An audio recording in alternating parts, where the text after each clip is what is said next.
11ই November থেকে বাংলাদেশে বিদ্যুৎ বন্ধের হুমকি আদানি পাওয়ারের। এতক্ষণে শুনছিলেন সংবাদ শিরোনাম, এবার বিস্তারিত।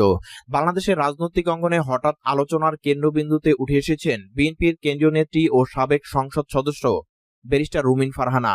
দলীয় মনোনয়ন না পাওয়ার পর তিনি দলের ভারপ্রাপ্ত চেয়ারম্যান তারেক রহমানের সঙ্গে ফোনে তীব্র ক্ষোভ প্রকাশ করেছেন বলে দাবি উঠেছে। যদিও বিএনপি সূত্র এবং রুমিন ফারহানার ঘনিষ্ঠ মহল বিষয়টি নিয়ে আনুষ্ঠানিক কোনো বক্তব্য দেয়নি, তবে রাজনৈতিক অঙ্গনে বিষয়টি নিয়ে তুমুল আলোচনা শুরু হয়েছে। বিএনপি সম্প্রতি আসন্ন জাতীয় সংসদ নির্বাচনের জন্য প্রাথমিক প্রার্থী তালিকা প্রকাশ করে। সেই তালিকায় রুমিন ফারহানার নাম না থাকায় দলীয় নেতাকর্মীদের একাংশ বিস্ময় প্রকাশ করে।